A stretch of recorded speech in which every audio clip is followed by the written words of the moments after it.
नमस्कार, मैं हूं आमियार शांडिल्य।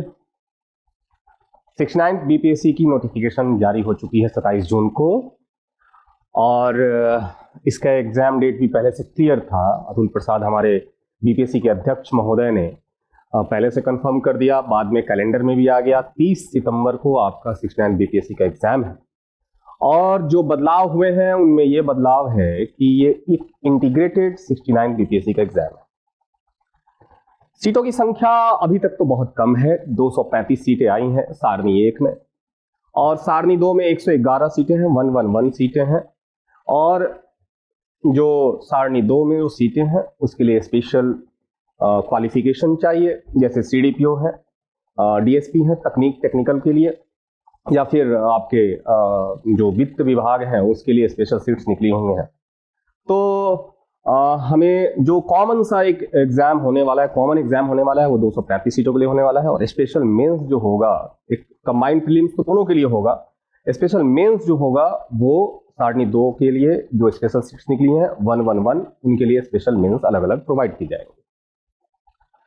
तो अब जैसे कि आप सब तैयारी में लग चुके हैं, तो हमारा भी प्रयास है, लेवल अप बीपीएससी आपके लिए एक फ्री इनिशिएटिव लेकर के आया है जो आपकी तैयारी में एक 4 चांद लगाएगा, आपके तैयारी को एक फिनिशिंग टच देगा। हमारी कोशिश ये है कि हम अगले 70 दिनों तक, हमने एक 70 दिन का फ्री क्रैश कोर्स लॉन्च किया है आपके लिए। तो अगले 70 दिनों तक आपको हर एक विषय की वो कंटेंट देने की कोशिश की जाए, जो कंटेंट पढ़ने के बाद आप जब एग्जाम से बाहर निकले, एग्जाम देके बाहर निकले, तो कहें कि हाँ क्वेश्चन आया है। तो कहां से आया है? लेवल अप बीपीएससी से क्वेश्चन आया है। तो हम क्या करने वाले हैं आपके लिए? हम आपके लिए हर एक विषय के लिए, हर एक सब्जेक्ट्स के लिए, जो भी सब्जेक्ट्स एग्जाम में आते हैं, जैसे हिस्ट्री हो गई, पॉलिटी हो गई, साइंस, जनरल साइंस हो गई, लॉजिकल रीजनिंग एंड एप्टीट्यूड हो गई, क्वांटिटेटिव एप्टीट्यूड, करंट अफेयर्स, जो मेन हमारा फोकस रहेगा करंट अफेयर्स, क्योंकि करंट अफेयर्स को लेकर बहुत बच्चे चिंतित रहते हैं। करंट अफेयर्स को लेकर के हमेशा कि कहां से करंट अफेयर पढ़ा जाए। करंट अफेयर हमारा मेन फोकस होगा। इकोनॉमिक बजट, हमारा बजट हो गया, इकोनॉमिक सर्वे हो गया, बिहार का इकोनॉमिक सर्वे, बिहार का बजट, इंडिया का इकोनॉमिक सर्वे, इंडिया का बजट, इन सारी चीजों पर हमारा स्पेशल फोकस रहेगा। और यहां तक हम कोशिश करेंगे कि जब आप एग्जामिनेशन हॉल से बाहर आए तो आपके जुबान पे एक ही नाम हो और वो है लेवल अप बीपीएससी। और उसके बाद आप मेंस की प्रिपरेशन भी हमारे इनिशिएटिव द्वारा शुरू करें। तो पहले तो हम अपना पहला कदम हम चल रहे हैं अपनी तरफ से, आप अपना पहला कदम हमारी तरफ से अपनी तरफ से बढ़ाएं। और हर एक लेक्चर जो हमारा लेक्चर आएगा और वो एमसीक्यू बेस्ड होगा, हम थ्योरेटिकली नहीं जा रहे हैं, हम एमसीक्यूज बेस्ड चीजों को फॉलो करेंगे।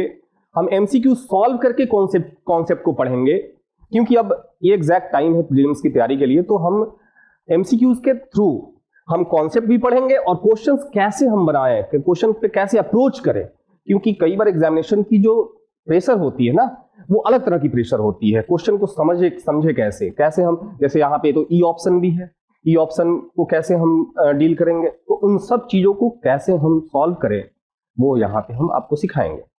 तो हर एक सब्जेक्ट की लेक्चर्स को आप थॉरोली, पूरी लेक्चर्स को मन से देखें। एक एक क्वेश्चन को हम आपको टेलीग्राम पे जो क्वेश्चंस यहाँ पे पढ़ाई जाएंगी, उन टेलीग्राम चैनल पे आपको वो क्वेश्चंस प्रोवाइड भी किए जाएंगे, फिर आप घर पे उसको प्रैक्टिस करें।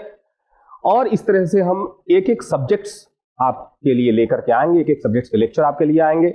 और मैक्सिमम नंबर ऑफ क्वेश्चंस, हमारा कोशिश है कि मैक्सिमम नंबर ऑफ क्वेश्चंस हम आप तक पहुंचाएं, ताकि आपको लगे नहीं कि हमने कोई चीजें छोड़ दी हैं। नहीं, आपको पूरी सिलेबस आपकी एक तरह से कवर हो जाएंगी इन 70 दिनों में। जहां तक मेरी प्रयास है, हमारा लेवल अप बीपीएससी का प्रयास है कि सारी की सारी जो है थॉरोली चीजों को हम यहाँ पे डील करें। और आपको एग्जामिनेशन हॉल में जब आप इंटर करें तो फुल कॉन्फिडेंस के साथ आप इंटर करें। इसमें आप लेवल अप बीपीएससी आपका एक बहुत बड़ा रोल निभाने जा रहा है। तो रोज आप हमारे लेक्चर्स को देखें, हमारे चैनल को सब्सक्राइब करें, लाइक करें और ज्यादा से ज्यादा बच्चों तक शेयर भी करें, ताकि ज्यादा से ज्यादा बच्चे इसका लाभ भी उठा पाए। सिर्फ आप तक लेक्चर रहे ये अच्छी बात नहीं है। मैक्सिमम नंबर ऑफ बच्चों तक इसको पहुंचाने की कोशिश करें आप। अलग अलग सब्जेक्ट के अलग अलग टीचर्स आएंगे, मैं आपको पढ़ाऊंगा हिस्ट्री, पॉलिटी और भी कुछ अदर सब्जेक्ट्स, और वैसे ही हमारे करंट अफेयर्स के लेक्चर्स आएंगे, दूसरे फैकल्टी लेके आएंगे, ज्योग्राफी के लेक्चर्स आएंगे, और सारे के सारे जो है एमसीक्यूज वाइज आने वाले हैं। तो सबसे पहले हम क्या करते हैं, सबसे पहले हम एक काम करते हैं, हम 69 बीपीएससी की नोटिफिकेशन को देख लें। हम थोड़ी सी 27 जून को ही नोटिफिकेशन आ गई थी, लेकिन आज 5 जुलाई हो गया और थोड़ी सी लेट हो गई हमारे आने में, लेकिन चलिए देर आए दुरुस्त आए, कोई बात नहीं। जो भी चीजें होती हैं वो अच्छे के लिए ही होती हैं। तो आज थोड़ा 69 बीपीएससी के नोटिफिकेशन को हम समझें कि ये क्या डिमांड करता है, एग्जामिनेशन का क्या डिमांड है। हमारे बीपीएससी के महोदय, अध्यक्ष महोदय ने चीजों को बहुत बदला है। 68 बीपीएससी से ही बदलाव शुरू हो चुकी थी। जो 67 बीपीएससी तक सिर्फ 150 क्वेश्चन आती थी विदाउट निगेटिव मार्किंग, 68 से उसमें निगेटिव मार्किंग ऐड कर दिया गया, और ये बहुत काबिल तारीफ जो है कदम था। होनी चाहिए थी। एक PCS examination without negative marking हो रही है, तो इसमें नॉन सीरियस कैंडिडेट प्रीलिम्स का रिजल्ट तो लेके आ जाते थे, लेकिन फिर वो मेंस के लिए प्रिपरेशन नहीं करते थे। तो जो सीरियस कैंडिडेट है, जो जिन्होंने वाकई में मेंस की प्रिपरेशन कर रखी है और थोड़ा सा मैंने 1-2 नंबर से उनकी प्रीलिम्स नहीं होती थी, तो फिर वो मात खा जाते थे, और नॉन सीरियस कैंडिडेट प्रीलिम्स का रिजल्ट लेके तो आते थे, लेकिन फिर वो मेंस देने नहीं जाते थे, क्योंकि एट लास्ट मेंस में तो आपको आंसर राइटिंग करनी है, और आंसर राइटिंग करना तो एक आर्ट है, या आर्ट सीखना पड़ेगा। क्वेश्चन को समझना, क्वेश्चन को डील करना, उस पे कैसे अप्रोच, उस क्वेश्चन पे कैसे अप्रोच लगाना है, वो समझना अपने आप में एक आर्ट है, और जिन्होंने ये आर्ट सीख लिया उनका रिजल्ट रहेगा। लेकिन फिर वही है कि वो नॉन सीरियस कैंडिडेट प्रीलिम्स का रिजल्ट लेके आ जाते थे, लेकिन मेंस के लिए वो प्रिपरेशन करते नहीं थे, तो उतनी सीट्स तो चली जाती थी बर्बाद, उतने बच्चों का रिजल्ट नहीं आ पाता था। तो निगेटिव मार्किंग आना एक बहुत काबिल तारीफ कदम था। इस बार भी निगेटिव मार्किंग है। 150 क्वेश्चंस तो अभी भी होते हैं। हर एक क्वेश्चन, गलत क्वेश्चन के लिए 1/4 मार्क कटेंगे, जैसे कि आपके नोटिफिकेशन में ये दिया गया है। लेकिन सबसे पहले हम नोटिफिकेशन को एक बार थॉरोली देखें कि नोटिफिकेशन क्या कहता है, क्या इसमें सीटों के बढ़ने की कोई संभावना है, क्योंकि सीट्स तो अभी तक सिर्फ 235 सीटें, 235 सीट्स हैं, और प्लस 111 सीट्स सारणी 1 टेबल 2 में है। तो हम जरा सा देखें कि नोटिफिकेशन क्या कहता है। नोटिफिकेशन को जरा सा हम लोग समझें, तो देखें जरा नोटिफिकेशन को। तो पहले ही यहां पे चीजें लिख दी गई हैं, क्या है कि भाई ये इंटीग्रेटेड है, एकीकृत।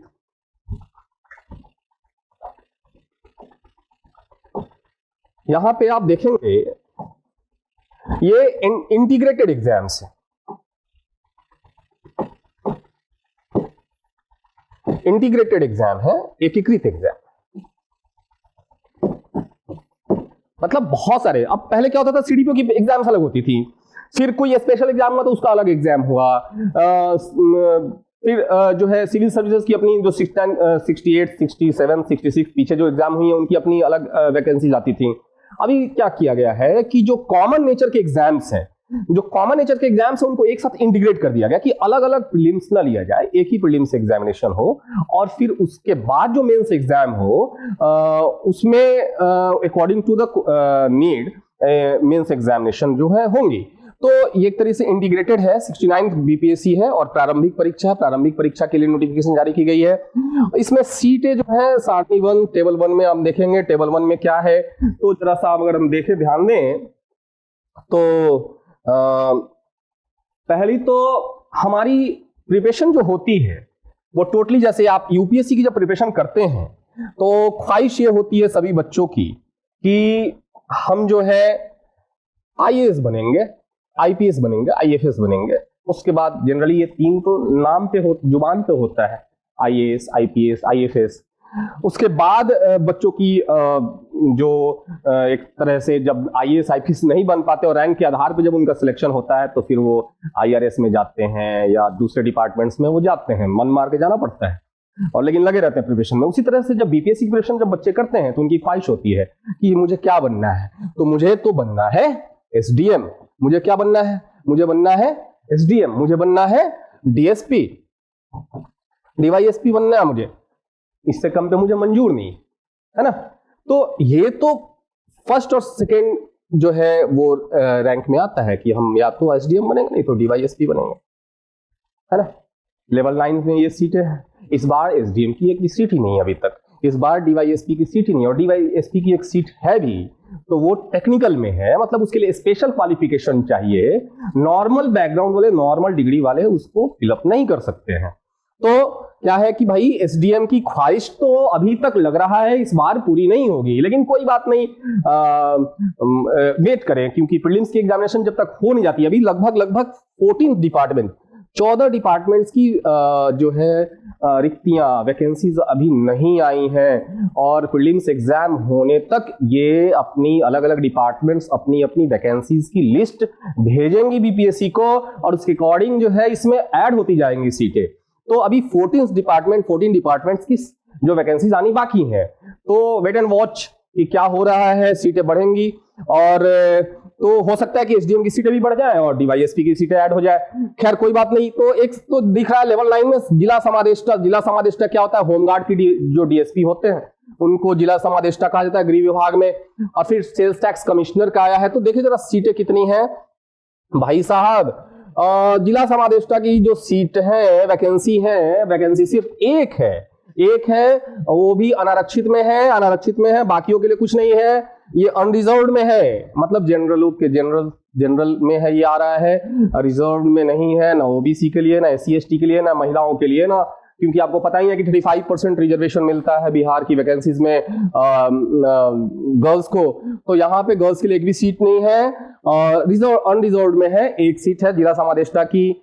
फिर हम आते हैं राज्य कर सहायक आयुक्त, सेल्स टैक्स कमिश्नर है वाणिज्य कर विभाग में, ये भी लेवल 9 में आता है। और लेवल 9 में इसमें 3 है वैकेंसीज, लेकिन ये जो है ओबीसी में है। ये किस में है, ये है आपकी ओबीसी में आ रही है। देखिए जरा सा, पिछड़ा वर्ग में आ रहा है। किस में आ रहा है, पिछड़ा वर्ग में आ रहा है। ठीक है, तो इसमें जनरल के लिए राज्य कर सहायक की वैकेंसी जो है वो अनरिजर्व में भी नहीं है, अनुसूचित जाति शेड्यूल्ड कास्ट में भी नहीं है, शेड्यूल्ड ट्राइब के लिए भी नहीं है। सिर्फ है 3 सीट हैं, 3 वैकेंसीज हैं, और किसके लिए है, सिर्फ पिछड़ा वर्ग के लिए है। तो टोटल नंबर ऑफ सीट्स कितनी हो गई हैं, 3 है।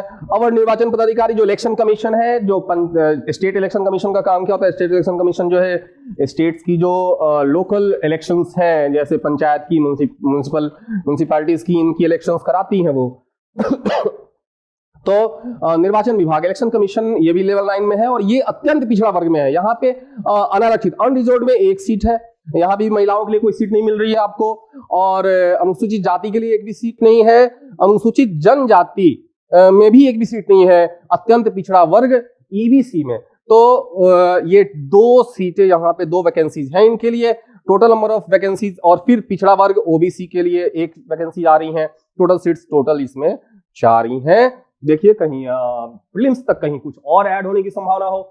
एज पर अपनी नजर दौड़ा लेंगे। एज, मिनिमम एज रिक्वायरमेंट क्या है, मिनिमम 20 साल के आप होने चाहिए।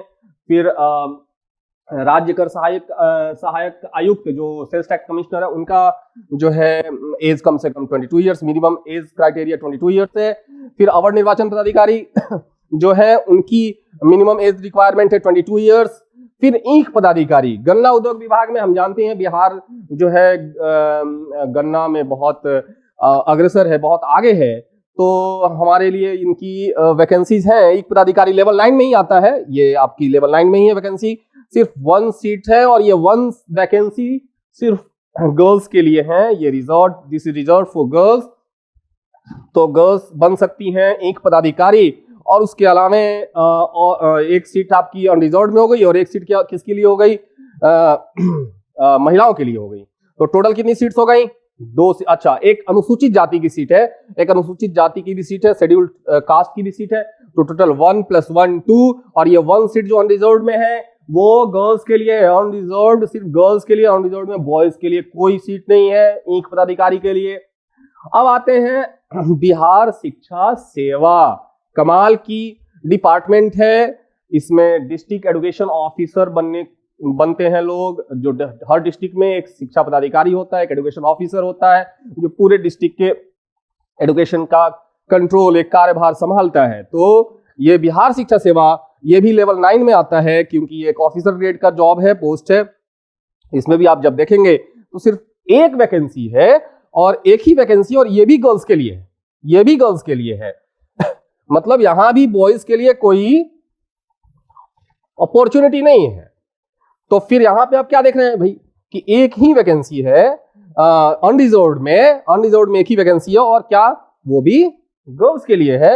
और फिर आप देखें अनुसूचित जाति, इनके लिए भी एक सीट है यहां पे। Excuse me.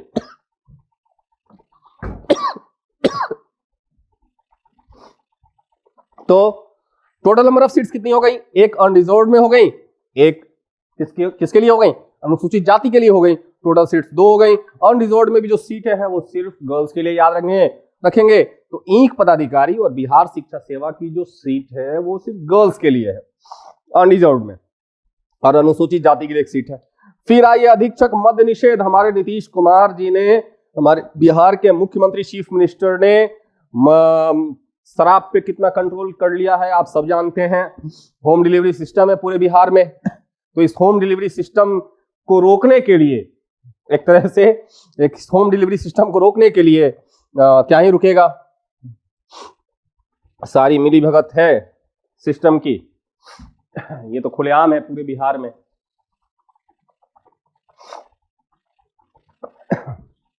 तो हमारे अधीक्षक मद्य निषेध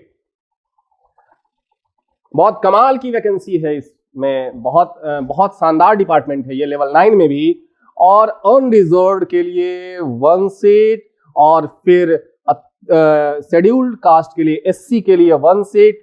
टोटल नंबर ऑफ सीट्स यहां भी कितने हो गए? 2 हो गए। 21 ईयर्स मिनिमम एज रिक्वायरमेंट है। फिर आइए जिला नियोजन पदाधिकारी श्रम संसाधन विभाग में। भाई ये भी लेवल 9 की सीटें हैं। लेवल 9 की सीटें आई हैं, लेकिन नंबर्स ऑफ वैकेंसीज कम है, जितनी होनी चाहिए उतनी है नहीं। जबकि हर साल तो लोग रिटायर्ड हो रहे हैं। हो सकता है गवर्नमेंट जो है धीरे धीरे वैकेंसीज की जो है नंबर बढ़ाए, लेकिन यहाँ पे तो देखने को यही आ रहा है कि नंबर ऑफ वैकेंसीज टोटल 235 ही है। तो जिला नियोजन पदाधिकारी कितने हो गए? 3 सीट्स हैं जिला नियोजन पदाधिकारी के, इसमें अनरिजर्व्ड में। और इस अनरिजर्व्ड में एक सीट किसके लिए है? गर्ल्स के लिए। 3 सीटें हैं टोटल अनरिजर्व्ड में, एक सीट किसके लिए? गर्ल्स के लिए है। 2 सीटें किसके लिए है? वो जनरलाइज्ड है, उसमें गर्ल्स भी आ सकती हैं, बॉयज भी आ सकते हैं। फिर आ गई आपकी 1 सीट, आपकी आ गई किसमें? आपकी 1 सीट है, okay give me a minute.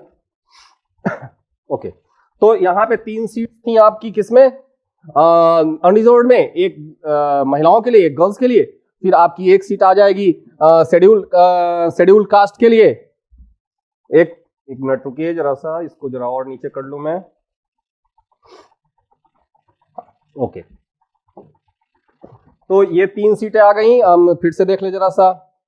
3 seats हैं, 3 वैकेंसीज हैं। 3 vacancies are here for unreserved and 1 seat is for scheduled caste and not scheduled caste, अत्यंत पिछड़ा वर्ग, this is EBC and OBC। तो टोटल नंबर ऑफ सीट्स कितनी हो गई? और 1 seat and 1 seat EBC EWS में भी है। पहला सीट मिला जो EWS में, आर्थिक रूप से कमजोर वर्ग के लिए पहला सीट मिला है हमें, वो है जिला नियोजन पदाधिकारी का। तो टोटल नंबर ऑफ सीट्स हो गई 3 अनरिजर्व्ड में, अत्यंत पिछड़ा वर्ग 1, पिछड़ा वर्ग 1, और आर्थिक रूप से पिछड़ा EWS, economically weaker section. Total number of seats 6, girls के लिए टोटल नंबर ऑफ सीट्स 2। तो 2 वैकेंसीज हैं जिला नियोजन पदाधिकारी के लिए, पदाधिकारी में लड़कियों के लिए, और टोटल नंबर ऑफ सीट्स कितनी हो गई? 6। बहुत कम सीट है। ये बढ़ाए भाई बढ़ाए, ऐसे तो काम नहीं चलने वाला। बच्चों की जो अपेक्षाएं हैं, अपेक्षाओं पे डिपार्टमेंट खरा नहीं उतर रहा। तो कैसे काम चलेगा? खबरें छन छन के आती हैं कि इतनी सारी वैकेंसीज अभी हैं, और जब नोटिफिकेशन आता है तो वैकेंसीज का कहीं था पता होता नहीं। तो देखे जरा सा, अब प्रखंड, ये एक नया डिपार्टमेंट ऐड हुआ है भाई, और ये बहुत ही अच्छी वैकेंसी डिपार्टमेंट है। ये BPRO का एक वैकेंसी आया है, BPRO का, ब्लॉक पंचायती राज ऑफिसर। एक नया डिपार्टमेंट ऐड हुआ है इस बार। प्रखंड पंचायत राज पदाधिकारी लेवल 7 में है, कोई बात नहीं, एक बहुत शानदार पोस्ट है। ब्लॉक पंचायती राज ऑफिसर की अनरिजर्व की सीटें हैं 13। चलो कुछ तो अच्छी नंबर ऑफ वैकेंसीज दिखी। टेंस में अभी तक सिंगल डिजिट में जा रहा था। इसमें गर्ल्स के लिए सीट है, वैकेंसी है 4। टोटल नंबर ऑफ सीट्स 13 है अनरिजर्व में, और गर्ल्स के लिए 4 सीट्स हैं इसमें 13 में से। फिर शेड्यूल्ड कास्ट में 3 सीट्स है, 1 गर्ल्स के लिए। फिर ऐसे ही करके टोटल नंबर ऑफ वैकेंसीज कितनी हो रही है? टोटल नंबर ऑफ वैकेंसीज हो रही है 29 है, और गर्ल्स के लिए ये रिजर्व्ड है 8 सीट्स। एक ईडब्ल्यूएस के लिए भी इसमें वैकेंसी आई है, तो टोटल नंबर ऑफ सीट्स हो गई 29। 10 डिजिट में पहली वैकेंसी दिखी, सिंगल डिजिट में अभी तक दिख रहा था, तो 29 सीट्स है टोटल। प्रखंड पंचायत राज पदाधिकारी बीपीआरओ का, पंचायती राज विभाग का ये ऑफिसर बनेंगे आप, अगर आप एग्जाम क्लियर कर लेते हैं तो। और सबसे ज्यादा सीट, सबसे ज्यादा वैकेंसी रेवेन्यू ऑफिसर का है, जो बाद में चल के सर्किल ऑफिसर भी बनता है। अंचल में आपकी जो है, आपकी ब्लॉक में आपकी पोस्टिंग होगी राजस्व अधिकारी एवं समकक्ष, ये रेवेन्यू ऑफिसर आप बनेंगे। पिछली बार 64th बीपीएससी में मुझे जहां तक याद है कि 64th बीपीएससी में बहुत ज्यादा रेवेन्यू ऑफिसर्स की वैकेंसी है, more than 400। There were more than 400 seats in the 64th BPSC. अब उसके बाद देखने में आ रहा है कहां 69th बीपीएससी में टोटल नंबर ऑफ वैकेंसीज कितनी है? 168 वैकेंसी आई हैं। क्या कारण है इस पे बाद में हम बात करेंगे कि इतनी वैकेंसीज इसमें क्यों है, लेकिन ये देख लें आप कि अनरिजर्व्ड में 81 सीट्स हैं और गर्ल्स के लिए 24 सीट्स हैं इसमें। तो टोटल नंबर ऑफ वैकेंसीज इसमें 168 है। सबसे ज्यादा वैकेंसी सीओ आरओ का है, रेवेन्यू ऑफिसर का है। ये रेवेन्यू ऑफिसर बाद में चल के सीओ बनते हैं, सर्किल ऑफिसर बनते हैं। आपने सुना होगा ब्लॉक में जाकर के अपनी इनकम सर्टिफिकेट बनवाते हैं, आप अपनी रेसिडेंस सर्टिफिकेट बनवाते हैं, ये सब आरओ ही बनाते हैं आपके लिए। उसके बाद आपकी प्रखंड अनुसूचित जाति एवं जनजाति कल्याण पदाधिकारी, ठीक है। तो ये वैकेंसीज आई हैं, टोटल नंबर ऑफ सीट्स 18 है।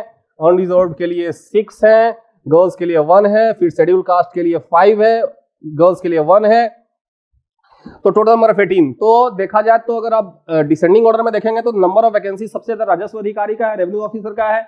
उसके बाद आपकी सबसे ज्यादा वैकेंसी प्रखंड पंचायती राज पदाधिकारी, ब्लॉक पंचायती राज ऑफिसर, बहुत शानदार पोस्ट है, इसके लिए आप फुल्ली फोकस्ड हो सकते हैं। और उसके बाद सीट है प्रखंड अनुसूचित जाति एवं जनजाति कल्याण पदाधिकारी का, तो उसके अलावा सब सिंगल डिजिट में है। भाई साहब वेट करिए, वैकेंसीज बढ़ेंगी। प्रीलिम्स जब तक हो नहीं जाता तब तक वैकेंसीज ऐड होती रहती हैं। 68 में भी आपको जहां तक याद होगा वैकेंसीज बढ़ के मोर देन 400 हो गई थी उस समय भी, और इस समय भी बढ़ेंगी, इसके लिए चिंता नहीं करना। अभी आ गई है, नोटिफिकेशन देना था डिपार्टमेंट को, तो कमीशन को, तो इस नोटिफिकेशन जारी कर दिया। अब देखे जरा था टेबल 2 में जरा देखिए, टेबल 2 वो सीट्स हैं, टेबल 2 वो सीट्स हैं जिसके लिए स्पेशल क्वालिफिकेशन या स्पेशल डिग्री की आवश्यकता है। There is need for the special qualification and degree. Let us see क्या है ये।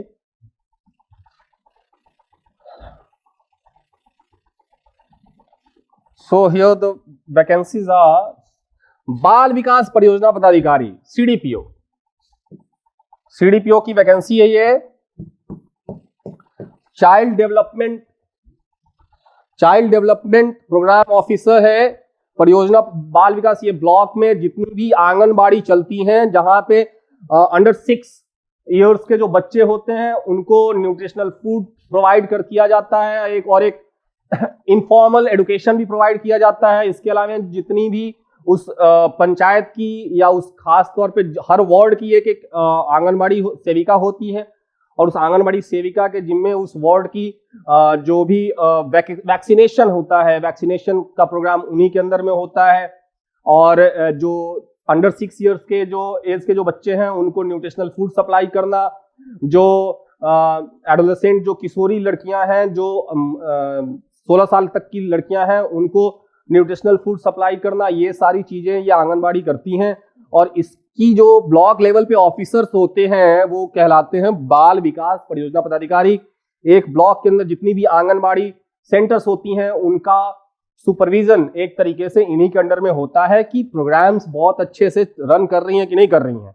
और ये किस में आता है? समाज कल्याण विभाग में आता है। तो आपके इंफॉर्मेशन के लिए मैं बता दूं कि हमारी माता श्री इसी डिपार्टमेंट में है, तो खुलेआम इसमें कहीं कोई चोरी छुपे बात तो है नहीं कि भाई साहब अगर चलता है कहीं सबसे ज्यादा करप्शन तो ये वाला डिपार्टमेंट करप्शन के लिए बहुत फेमस है। ठीक है बच्चों के खाने के बदले ऑफिसर्स इसका खाना खाते हैं।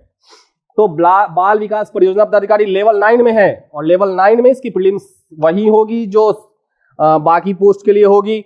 लेवल 9 में कितनी सीट्स हैं? अनरिजर्व्ड के लिए 8 सीट है, और उसमें एक सीट जो है 8 में से एक सीट किसके लिए है? This is for the girl, this vacancy is for girl. और फिर उसी तरह से आप आ जाइए यहाँ पे पिछड़ा वर्ग में एक वैकेंसी आया है बाल विकास परियोजना पदाधिकारी के लिए, और ईडब्ल्यूएस में फिर एक सीट है जो आर्थिक रूप से पिछड़े हुए हैं, 10% जो मिलता है उनको, जो रिजर्व्ड में नहीं है, जो सवर्ण है, जो अपर कास्ट के लोग हैं लेकिन क्या है इकोनॉमिकली वीकर सेक्शन में आते हैं, उनके लिए कितनी सीट है? एक सीट है। तो इसके लिए अलग से आपको ऑप्शनल के लिए एक इफ एंड बट वाली चीजें हैं कि भाई ये 4 ऑप्शनल होगा तो ही आप सीडीपीओ के फॉर्म भर सकते हैं, इन चारों के अलावा और कोई आप ऑप्शनल नहीं ले सकते। फिर आ जाइए आप वित्तीय प्रशासनिक पदाधिकारी एवं समकक्ष, वित्त विभाग की वैकेंसी आई है। वित्तीय प्रशासनिक, भाई साहब इसमें स्पेशलिस्ट होना पड़ेगा, या तो आपने कॉमर्स में स्नातक किया है, if you are graduate in commerce और इकोनॉमिक्स और इन स्टैटिस्टिक्स, तो आप इनमें से किसी भी अगर स्ट्रीम में आप ग्रेजुएट हैं तो आप ये फॉर्म इसके लिए, इस पोस्ट के लिए आप फिलअप कर सकते हैं। फिर आपकी आ गई पुलिस उपाधीक्षक डीवाईएसपी, लेकिन ये टेक्निकल है भाई, ये टेक्निकल है, समझो बात को। इसके लिए आपको स्पेशल क्वालिफिकेशन आपका होना चाहिए। जैसे आपके इसमें कितनी क्या क्वालिफिकेशन होनी चाहिए? If you have engineering degree in electronics and communication, computer engineering और बहुत भी सारी चीजें हैं जिसमें आप अगर इंजीनियरिंग करके रखा हुआ आपने, तो फिर आपके लिए ये सीट है। लेकिन नंबर ऑफ सीट्स कितनी है? सिर्फ एक ही है। तकनीक में डीवाईएसपी तकनीक सिर्फ एक ही सीट है, में भी बढ़ जाए तो, लेकिन इसके लिए वही भर सकते हैं जिनके पास इंजीनियरिंग डिग्री है कुछ सर्टेन स्ट्रीम में, वही इसको फिलअप कर सकते हैं। ठीक वैसे ही वित्तीय प्रशासनिक पदाधिकारी एवं समकक्ष जो वित्त विभाग की सीटें हैं, उसमें भी आपको एक स्पेशल क्वालिफिकेशन होनी चाहिए। क्या? तो आप कॉमर्स में या इकोनॉमिक्स में या स्टैटिस्टिक्स में, इनमें आप ग्रेजुएट हैं तो if you are eligible to fill up this form. तो और बाल विकास परियोजना पदाधिकारी क्या है? तो बाल विकास परियोजना पदाधिकारी का मैंने बता दिया कि आप 4 ऑप्शनल चूज करना, उसी 4 में से आपको एग्जाम देने होंगे, उस 4 ऑप्शनल में से। अदर देन दैट आप दूसरे ऑप्शनल नहीं चूज कर सकते। तो ये आपकी एक तो ओवरऑल जो है एक वैकेंसीज की लिस्ट हो गई, जिसमें आपकी टोटल नंबर ऑफ वैकेंसीज यहाँ पे दिख जाएंगी 235, और जो टेबल 2 में है वो 101। टोटल नंबर ऑफ वैकेंसीज हो गई 235 प्लस 111, कितनी वैकेंसीज हो गई भाई? 346 है ना, 346 वैकेंसीज अभी तक आई। चलो कोई नहीं, ये सीट्स बढ़ेंगी, लेट अस होप कि सीट्स बढ़ के 500 से ऊपर जानी है, क्योंकि 40 डिपार्टमेंट्स के भी आई नहीं है। अब आगे देखें हम लोग, तो हम करने क्या रहे हैं, करने क्या वाले हैं, लेवल ऑफ बीपीएससी आपके लिए क्या करने वाला है, इन चीजों पे हम चर्चा कर लें। लेवल ऑफ बीपीएससी आपके लिए रोजाना लेक्चर सीरीज लेकर के आएगा फॉर ईच सब्जेक्ट, और ये लेक्चर सीरीज होगा एमसीक्यूज के फॉर्म में। एमसीक्यूज के फॉर्म में हम लेक्चर सीरीज लेकर के आएंगे, चैप्टर वाइज हम चीजों को रन करेंगे। तो हम क्या करने वाले हैं, हम हर सब्जेक्ट का लेक्चर लेके आने वाले हैं, लेकिन हम पहले समझें एग्जाम के पैटर्न को, उसके अकॉर्डिंग लेक्चर चलनी है कि किस सब्जेक्ट से कितने नंबर ऑफ क्वेश्चंस आते हैं एग्जाम में, ठीक है, और उसके अकॉर्डिंग वेटेज क्या है सब्जेक्ट का। हर सब्जेक्ट का एक जैसा वेटेज नहीं, जैसे हिस्ट्री की वेटेज ज्यादा है, हिस्ट्री का वेटेज अप्रॉक्स 30 क्वेश्चंस हर साल हर एग्जाम में आते हैं। वहीं पॉलिटी का वेटेज प्रीलिम्स में बहुत कम है, सिर्फ 10 क्वेश्चन आते हैं, वहां से ओनली 10 क्वेश्चन जो है पूछे जाते हैं। और वैसे ही आप देख लें तो current affairs more than 35 question हर एग्जाम में आते हैं। वहीं आप देख लें logical reasoning and quantitative aptitude के, तो सिर्फ 10 क्वेश्चन हर साल आते हैं। लेकिन हाँ, ये 10 क्वेश्चन आपके स्कोर को बढ़ाने में बहुत ज्यादा हेल्पफुल है, इसमें कहीं कोई शक नहीं है। लेकिन हम सब्जेक्ट वाइज जो वेटेज है, जिन सब्जेक्ट्स को ज्यादा प्रायोरिटीज दी जाती हैं, जो सब्जेक्ट्स आपको आपके रिजल्ट तक पहुंचा सकती हैं, उन सब्जेक्ट्स पे हम खासतौर पर फोकस करेंगे। लेकिन आना तो सबका लेक्चर है, हर सब्जेक्ट का आपका लेक्चर आएगा, एमसीक्यूज के फॉर्म में आएगा और एमसीक्यूज के थ्रू ही हम कॉन्सेप्ट को डील करेंगे, कॉन्सेप्ट को समझेंगे। हर एक एमसीक्यूज के अंदर बहुत सारी क्वेश्चंस जो है वो छुपी हुई होंगी, जिनको हम यहाँ पे समझने की कोशिश करेंगे। तो क्या करने वाले हैं हम, देखिए जरा सा। तो पहले तो हम समझ लें कि ओके, तो क्या होना है, तो हम पहले एग्जाम के पैटर्न को समझें। हम एग्जाम का पैटर्न क्या है, इसको जरा सा ध्यान दें हम। तो देखिए जरा, 69 बीपीएससी का जो फ्री इनिशिएटिव हमने स्टार्ट किया है, जो एक तरह से क्रैश कोर्स के फॉर्म में है, उसको हम कैसे करेंगे, कैसे हम आगे की तरफ बढ़ाएंगे और कैसे आपको एग्जामिनेशन आपका क्रैक करवाएंगे, ये हमारा जो है एक मिशन है और हम उसमें सक्सेसफुल भी होंगे। हाँ, हम जो है एक तरह से आपकी तैयारी को एक नई धार देंगे और एक पॉलिशिंग जो होती है, आप प्रिपेयर हैं ऑलरेडी, आप प्रिपरेशन कर रहे हैं, उसको एक पॉलिश करने की आवश्यकता है, क्वेश्चन के थ्रू उसको हम करने की कोशिश करेंगे। तो टोटल नंबर ऑफ वैकेंसीज की बात यहाँ पे कर ले, तो हमने पहले भी यहाँ पे डिस्कस किया है कि टोटल नंबर ऑफ वैकेंसीज कितनी है। टोटल नंबर ऑफ वैकेंसीज जो है वो आपकी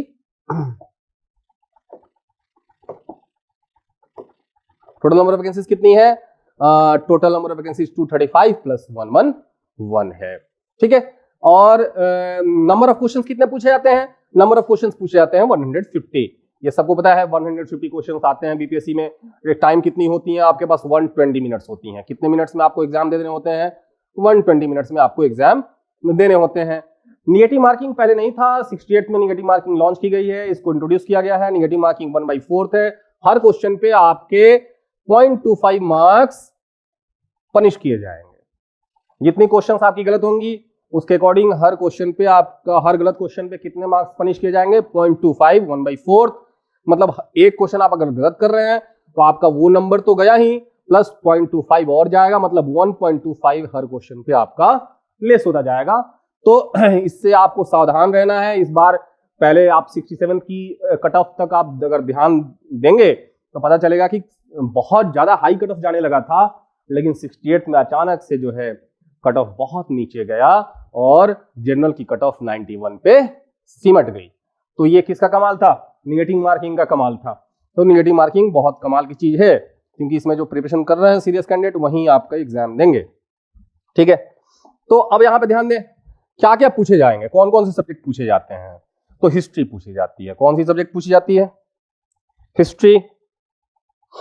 फिर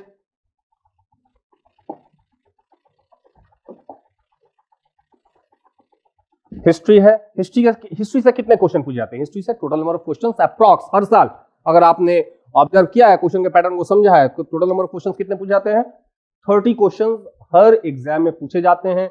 इस हिस्ट्री की क्या खास बात है, इस हिस्ट्री में आप हिस्ट्री को अगर हम अलग अलग ब्रांचेस में अगर हम डिवाइड करें तो हिस्ट्री में आपकी आ जाती है एंशिएंट हिस्ट्री, एंशिएंट हिस्ट्री आ जाती है। फिर आप देखेंगे तो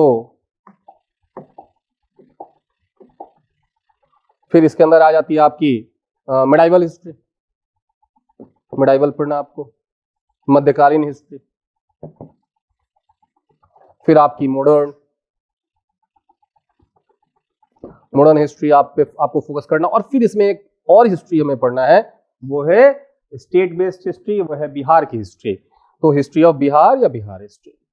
तो भाई हम सबसे ज्यादा फोकस किस पे करें, भाई फोकस तो सब पे करना होगा, सारे से क्वेश्चन आते हैं, लेकिन ज्यादा क्वेश्चन कहां से आते हैं, मॉडर्न हिस्ट्री से। आपका अगर आपके 30 क्वेश्चन पूछे जाते हैं तो उस 30 क्वेश्चन में अप्रॉक्स 15 प्लस क्वेश्चन जो हैं वो कहां से होते हैं, 15 प्लस क्वेश्चन सिर्फ मॉडर्न हिस्ट्री से होता है, और बचे हुए जो 15 क्वेश्चन होते हैं वो आपके एंशिएंट, मिडाइवल और बिहार की हिस्ट्री से पूछी जाती है।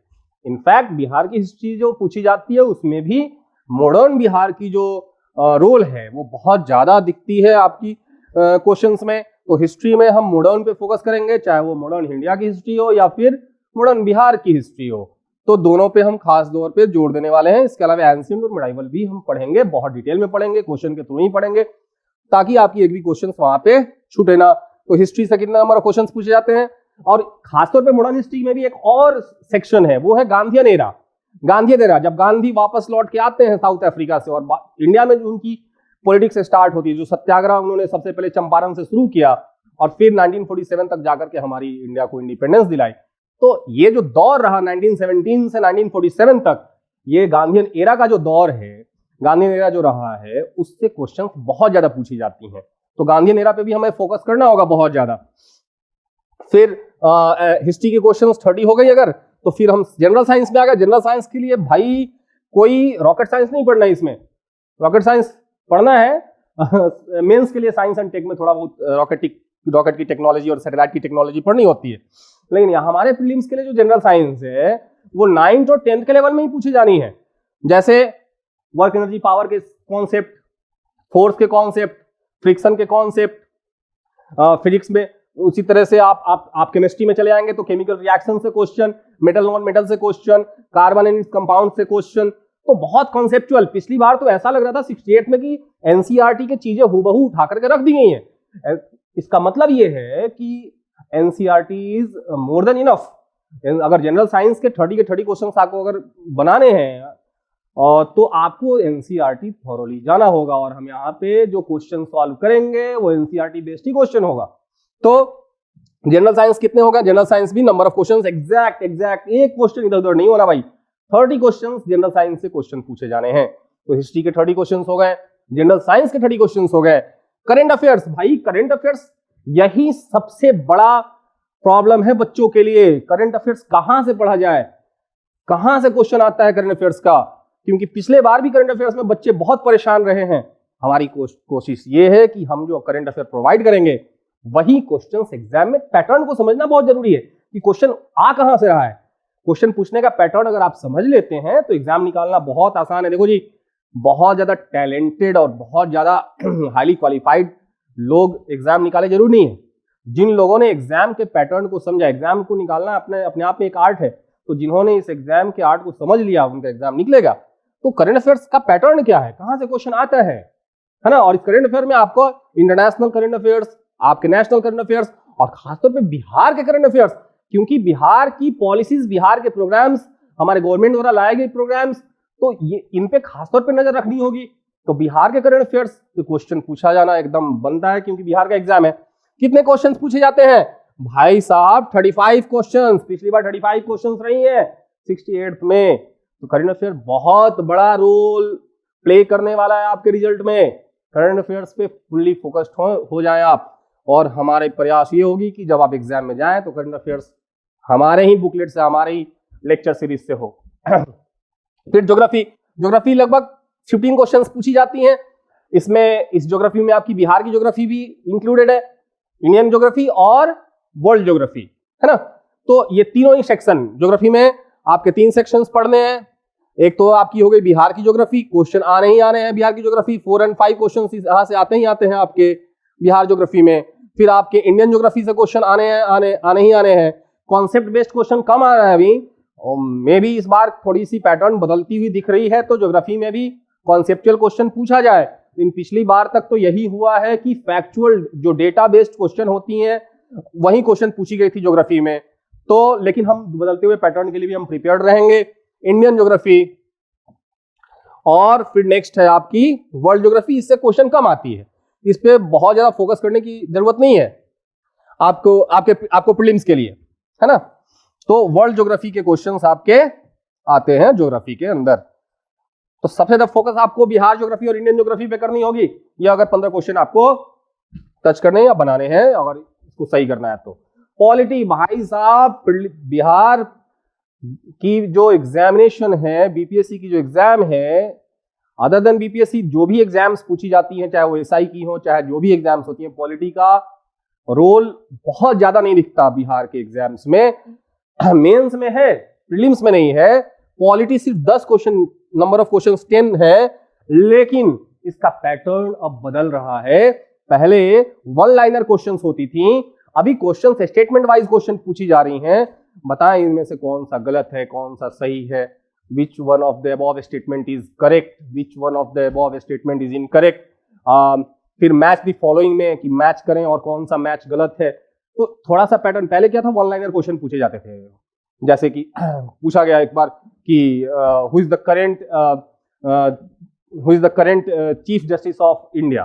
तो भाई साहब ये पॉलिटी का भी क्वेश्चन है और करंट का भी क्वेश्चन है, इसको पॉलिटी में भी काउंट कर सकते हैं हम और करंट में भी क्वेश्चन। तो एक तरह से पॉलिटिकल साइंस पहले वन लाइनर पूछी जाती थी, अभी क्या हो रहा है कि अब स्टेटमेंट वाइज क्वेश्चन पूछी जा रही है। नंबर ऑफ क्वेश्चंस कितने हो गए? नंबर ऑफ क्वेश्चंस पॉलिटी के 10 ही पूछे जा रहे हैं। Quantitative aptitude, that is the maths, general maths जो क्लास 10th के लेवल की होती हैं, profit and loss, time and work, time distance and speed, आपकी pipe and cistern, number system, ये जो 10th के लेवल तक की जो चैप्टर्स आपने पढ़ी हुई हैं उनसे क्वेश्चन पूछी जाती हैं। फिर लॉजिकल रीजनिंग से क्वेश्चन पूछी जाती है। इसके पहले तक लॉजिकल रीजनिंग 68 के पहले रीजनिंग से क्वेश्चंस बहुत कम आते थे या ना के बराबर, या कभी कभार कोई ये क्वेश्चन पूछ लिया।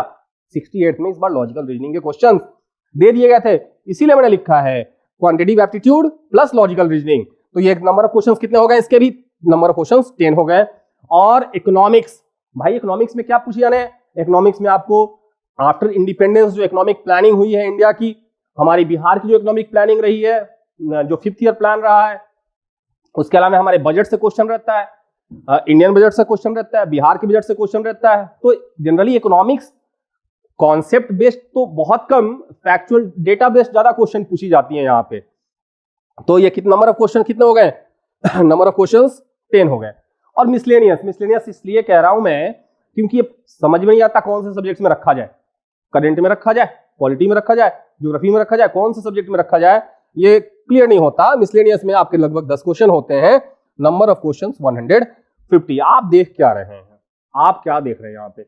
आप देख रहे हैं कि हिस्ट्री, जनरल साइंस और करंट अफेयर, सिर्फ ये 3 सब्जेक्ट, हिस्ट्री, जनरल साइंस और करंट अफेयर, सिर्फ ये 3 सब्जेक्ट्स जो हैं वो मिलाकर के 95 क्वेश्चंस हो जाते हैं। आउट ऑफ 150 95 क्वेश्चंस सिर्फ 3 सब्जेक्ट कवर कर रहा है। मतलब कि अगर हिस्ट्री, जनरल साइंस और करंट अफेयर पे हम बहुत खास ध्यान दें तो हमारा रिजल्ट तो यही 3 सब्जेक्ट पक्का कर देगा, लेकिन इसमें भी 4 चांद लगा देगा तब जब हम ज्योग्राफी, पॉलिटी, इकोनॉमिक्स और क्वांटिटेटिव एप्टीट्यूड पे कमांड कर लें, है ना। तो थोड़ी बहुत इसमें गलती होगी, हिस्ट्री, जनरल साइंस करते, ऐसा तो नहीं कि आप जो सब लगा रहे हैं वो सही होना है। तो अगर उधर जो गलती होगी वो नीचे वाले सब्जेक्ट्स आपके मैनेज कर देंगे, है ना। हम सारे सब्जेक्ट्स को देखने जा रहे हैं लेक्चर सीरीज में, लेकिन हमारा मेन फोकस जो होना है वो हिस्ट्री, जनरल साइंस और करंट अफेयर्स होगा, ठीक है।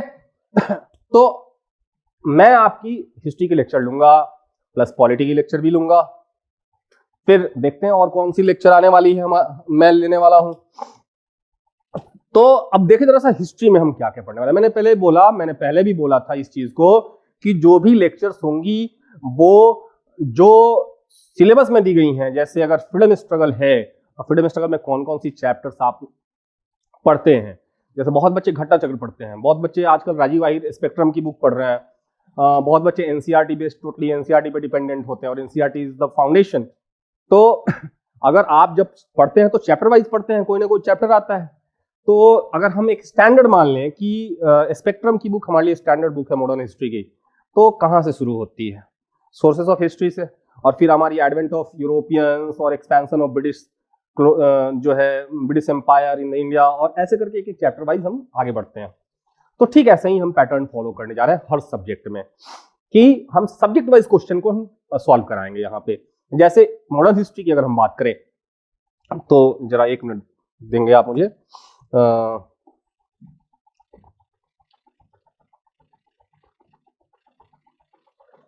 ओके, तो मॉडर्न हिस्ट्री में हम क्या क्या पढ़ने जा रहे हैं? मॉडर्न हिस्ट्री की अगर हम बात करें तो मॉडर्न हिस्ट्री में we are going to read this chapters. हम पहला जो एमसीक्यूज हम सॉल्व करने वाले हैं वो सॉल्व करने वाले हैं हम लोग एडवेंट ऑफ यूरोपियंस का आगमन।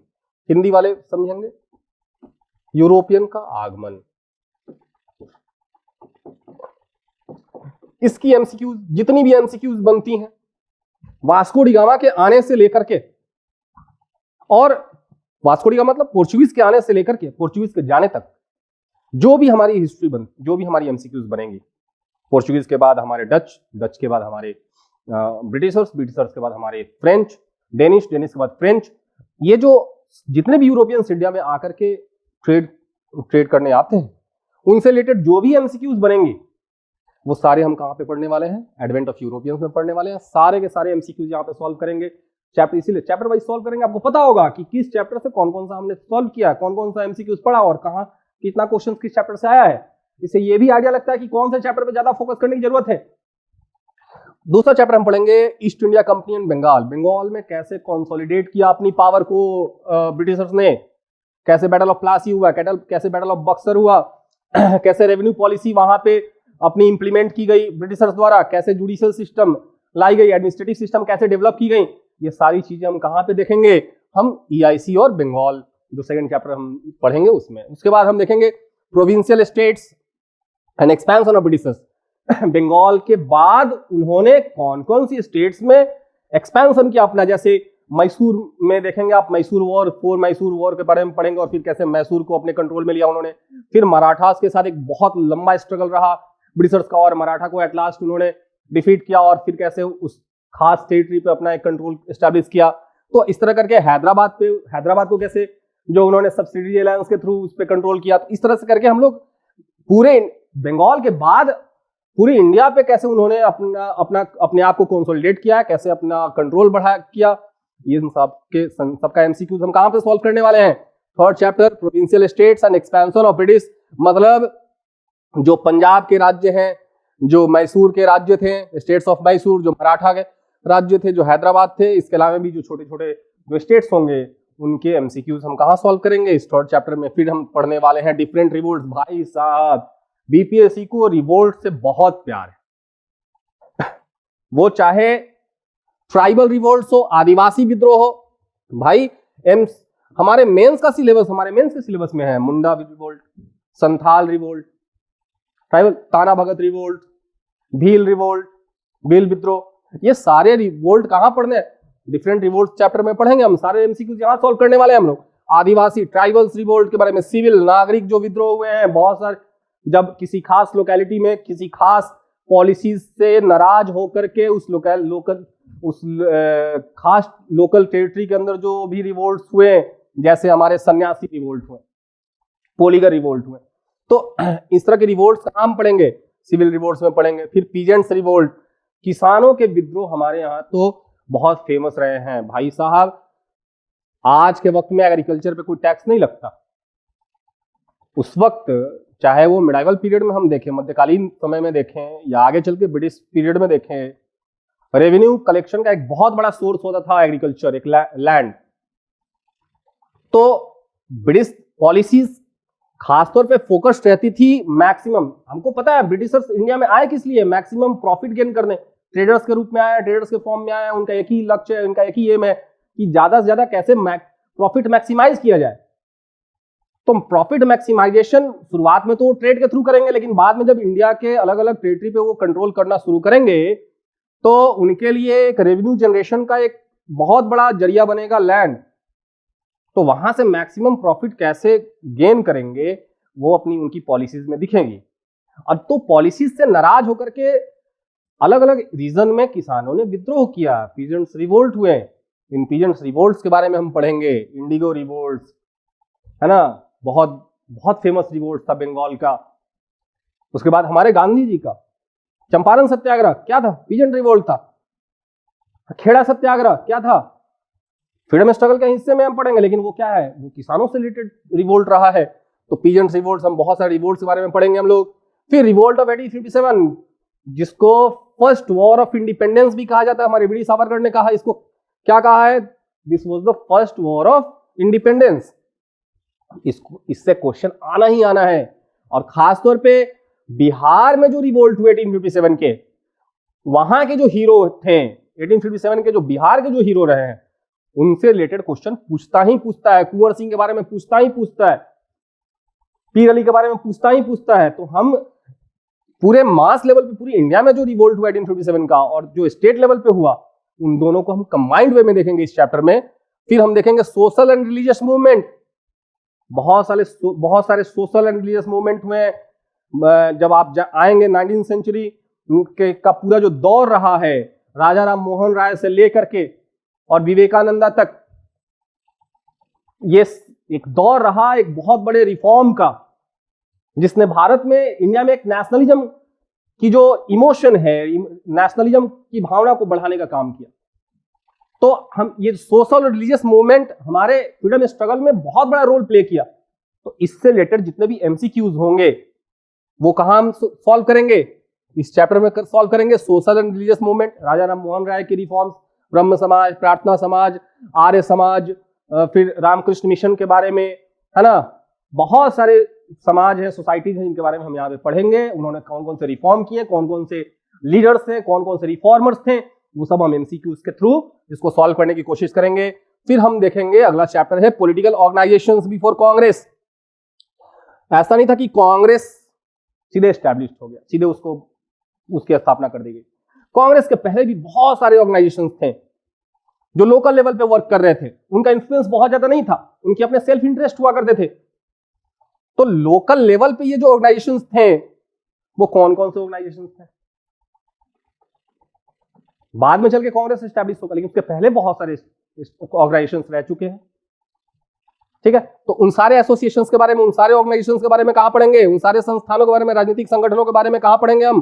Political organization before Congress. Congress के पूर्व जो राजनीतिक संगठन थी उनको इसमें हम एमसीक्यूज के थ्रू सॉल्व करने की कोशिश करेंगे।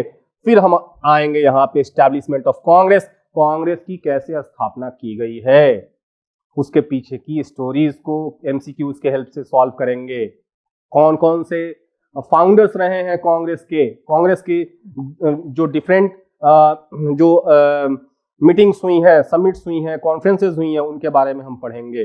वो अलग अलग जो समिट्स में कौन कौन सी डिसीजंस हुए हैं, है ना, उन सब के बारे में हम कहां पढ़ेंगे? कांग्रेस के इस चैप्टर के अंदर पढ़ने वाले हैं। फिर अगला चैप्टर क्या देखेंगे? अब यहां से स्टार्ट होगा हमारा फ्रीडम मूवमेंट।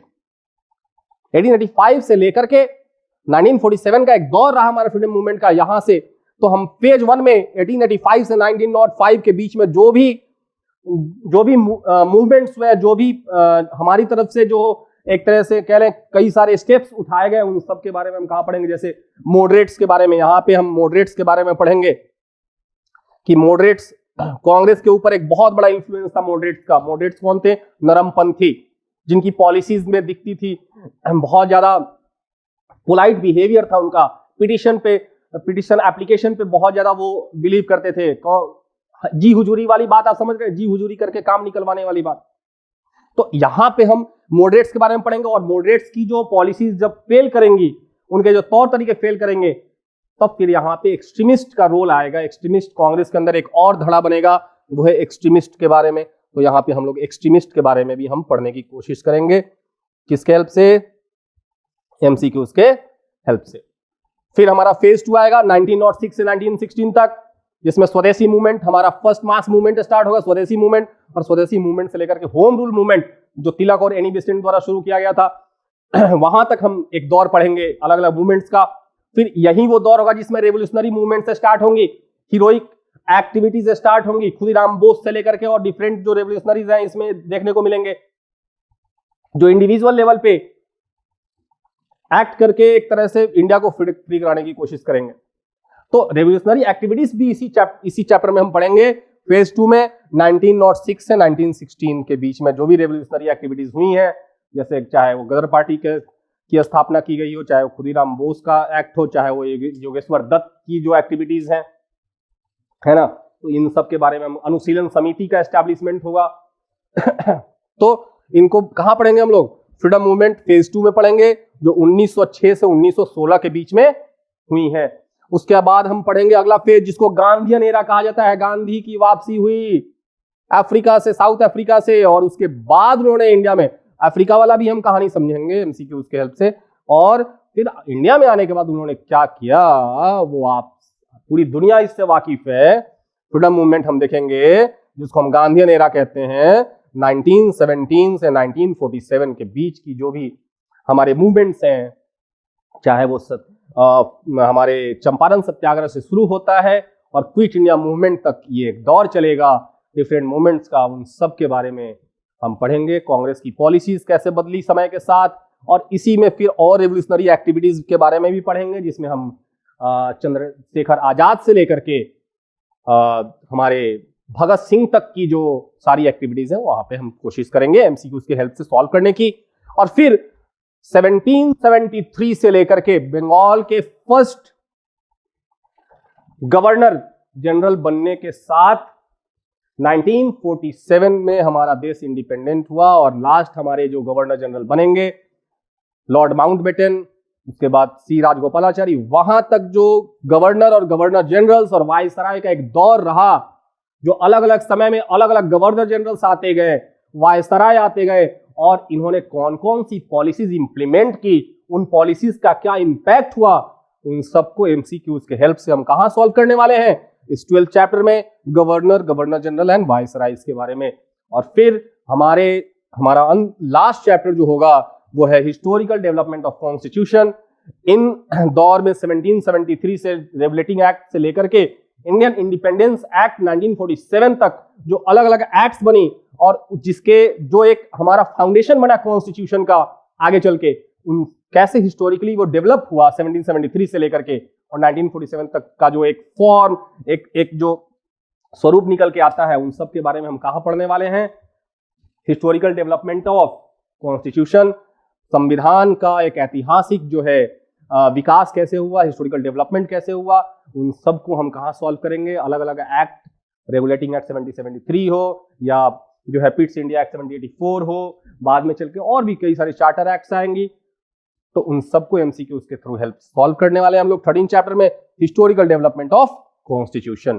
तो ये मॉडर्न हिस्ट्री में हमने देखा कि यूरोपियंस के आने से लेकर के और हमारे फ्रीडम स्ट्रगल तक जो डिफरेंट चैप्टर्स में हमने इसको डिवाइड किया, उन सबको हम मॉडर्न हिस्ट्री में देखने वाले हैं। भाई साहब ये चैप्टर कंप्लीट कर लो तो आपकी 15+ क्वेश्चन डन है। फिर और जो हम आपको देने वाले हैं भाई, उसी के अंदर से क्वेश्चन आनी है।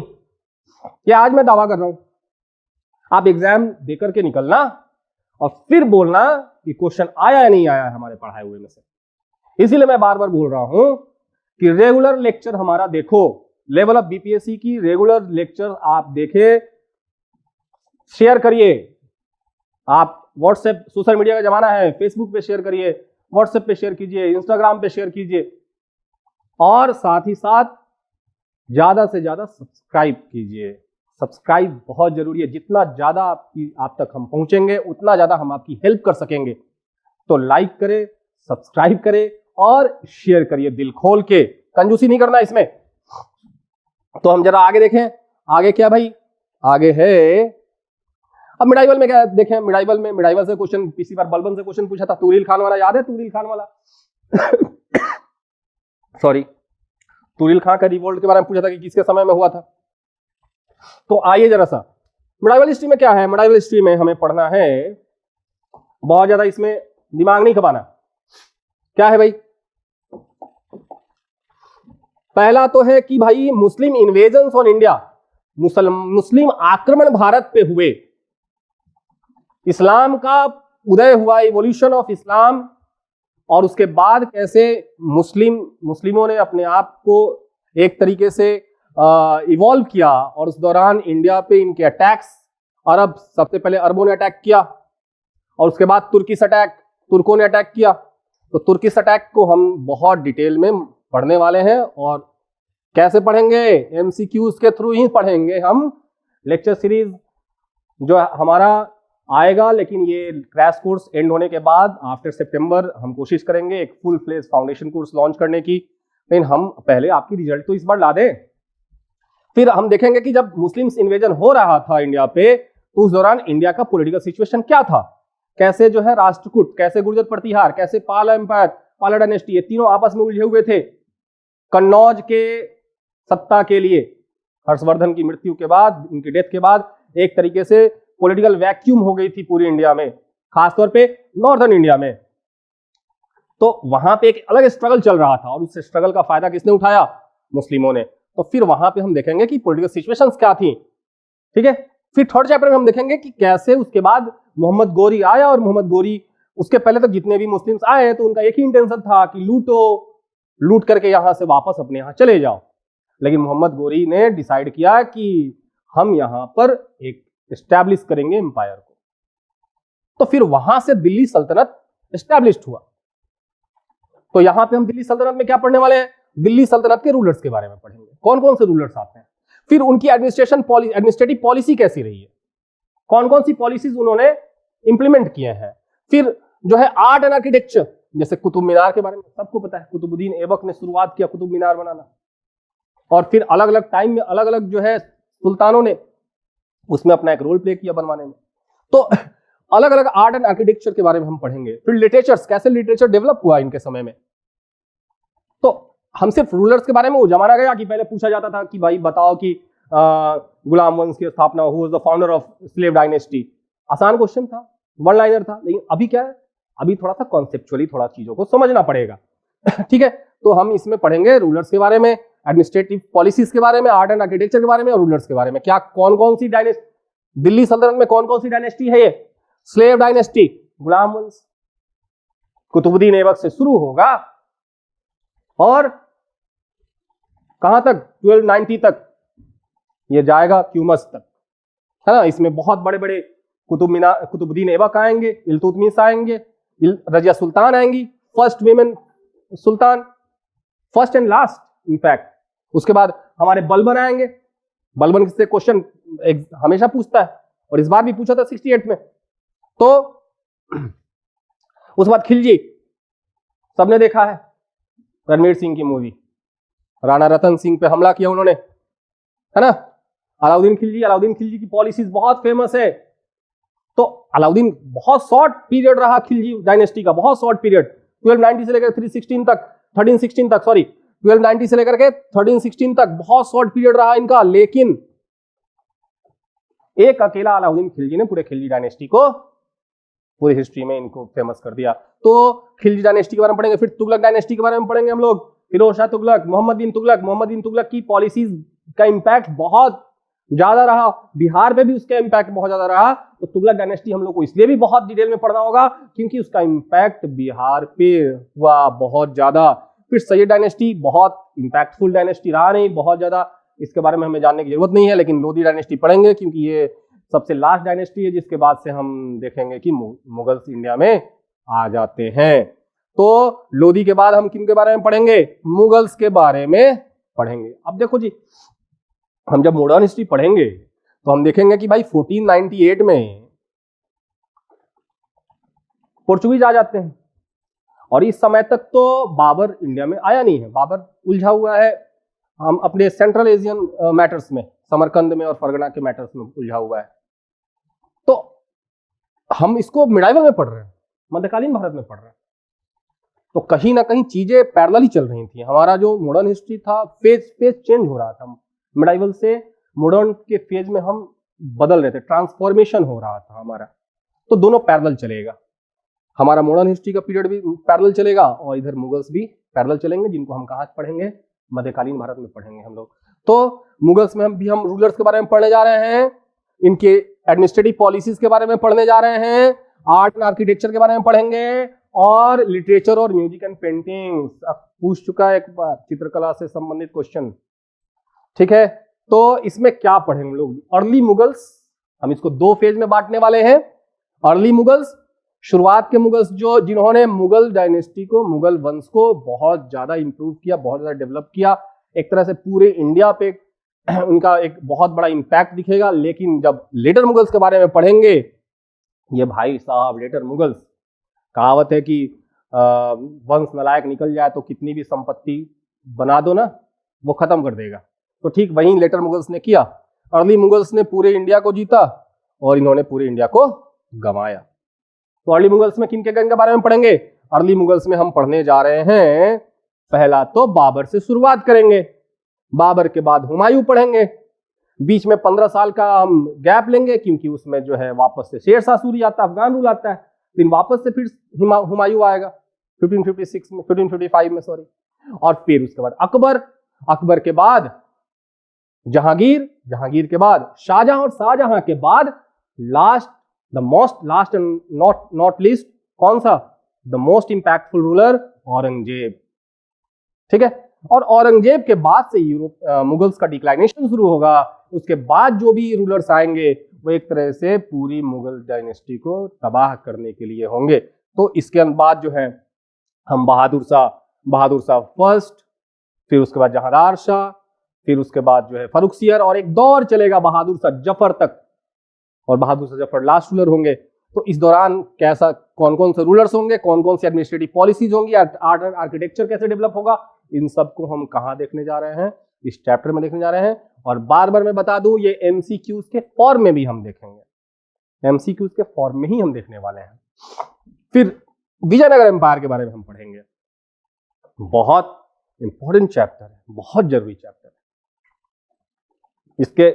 इसमें जो आर्किटेक्चर के बारे में, स्पेशली इस चैप्टर में हम लिटरेचर और आर्किटेक्चर, इसमें रूलर्स के बारे में कम पढ़ना है, कैसे यहाँ पे जो है आर्ट एंड आर्किटेक्चर डेवलप हुआ, कैसे लिटरेचर जो है बहुत ज्यादा इन्फ्लुएंशियल रहा इस दौर में, बहुत ज्यादा प्रभावशाली रहा। खुद एक कृष्णदेव राय जो बहुत बड़े जो है कदरदान रहे हैं लिटरेचर के और आर्ट एंड आर्किटेक्चर के, तो इनको पढ़ना बहुत जरूरी है। विजयनगर एम्पायर, इससे क्वेश्चन पूछे जाने की संभावना बहुत ज्यादा है। फिर प्रोविंशियल किंगडम्स पढ़ेंगे, नॉर्थ इंडिया और डेक्कन की, जिसमें हम बीजापुर के बारे में पढ़ेंगे, हम गोलकुंडा के बारे में पढ़ेंगे, हम बहमनी जो है साम्राज्य के बारे में पढ़ेंगे, ठीक है।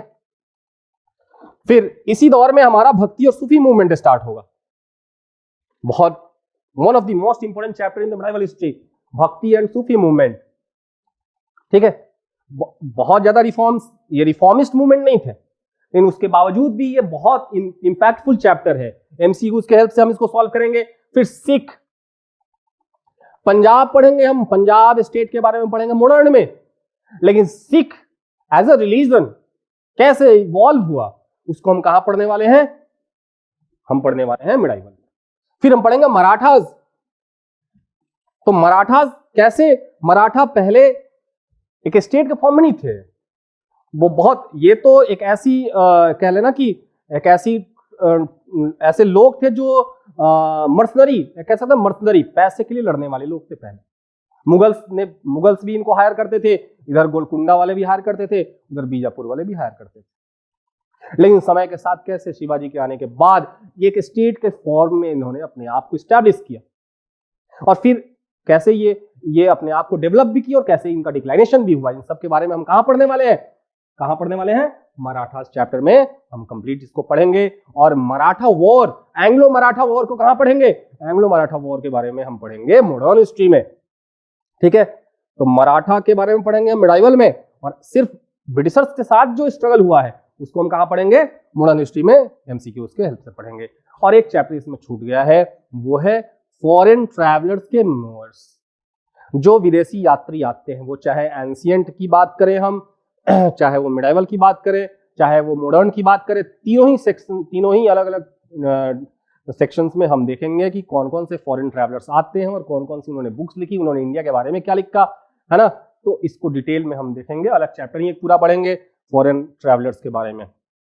तो ये तो हो गई आपकी मिडाइवल हिस्ट्री। और एक बार हम देख ले जरा सा मॉडर्न, एंशिएंट, और फिर हम देखेंगे बिहार की हिस्ट्री के बारे में। एंशिएंट हिस्ट्री में भाई प्री हिस्टोरिक पीरियड, जिसकी हिस्ट्री हमें पता ही नहीं है, जिसकी कोई स्क्रिप्ट ही नहीं है, कोई हमारे पास उसका कोई स्क्रिप्चर नहीं है, हम किस पे इमेजिन करते हैं। जो प्री हिस्टोरिक पीरियड में जो हमारे पास सब्सटेंसेज है, हमें जो मिला खुदाई से, है ना, तो वहां से हमने इमेजिन किया कि भाई उस समय की हिस्ट्री कैसी, उस समय का सोसाइटी कैसा रहा होगा। तो उसके आधार पे हमने जो एक परिकल्पना, एक इमेजिनेशन किया कि उस समय के इंसान, उस समय की ह्यूमन बींग्स कैसे डेवलप किया उन्होंने अपने आप को, उनको हम कहां पढ़ेंगे, प्री हिस्टोरिक पीरियड में हम करने वाले हैं। फिर उसके बाद बहुत ज्यादा इससे क्वेश्चन आता भी नहीं है, लेकिन फिर भी ये सिलेबस का पार्ट है, तो इसको हम लोग देखेंगे। हड़प्पन सिविलाइजेशन हमारे एनसीईआरटी का क्लास 12 का एंशिएंट का फर्स्ट चैप्टर है ये, इसीलिए बहुत वीवीआई चैप्टर है। मैं पहले ही बता दूं कि एनसीईआरटी हमारा फाउंडेशन है, एनसीईआरटी के आधार पे ही चीजों को हम आगे की तरफ बढ़ाएंगे। फिर वैदिक पीरियड पढ़ेंगे हम लोग, फिर बुद्धिज्म, वैदिक पीरियड डिक्लाइन होगा, उस बुद्धिज्म कैसे जो है अपने एक नए रिलीजन के फॉर्म में डेवलप करेगा। फिर जैनिज्म के बारे में हम पढ़ने वाले हैं। फिर इसी में हम शैव और भागवत, जो हिंदू धर्म का एक बहुत बड़ा पार्ट है, उनके बारे में हम पढ़ेंगे। और फिर एक बहुत बड़ा, यहां से VVI chapter, very very important to the power n, emergence of Magadh, Magadh महाजनपद था, 16 महाजनपद थे पूरे इंडिया में, उसमें मगध एक जनपद हुआ करता था। और इस जनपद का evolution, emergence as a powerful dynasty कैसे हुआ, इसको हम इस चैप्टर में पढ़ने वाले हैं। और ये बिहार हिस्ट्री का भी एक बहुत बड़ा चैप्टर है, क्योंकि आपको पता है कि बिहार वो लैंड है, वो भूमि है जो बड़े बड़े साम्राज्यों को खड़ा किया। तो मगध कहां का पार्ट है? हमारे बिहार का पार्ट है। ठीक है, फिर हम देखेंगे मौर्यन एम्पायर के बारे में।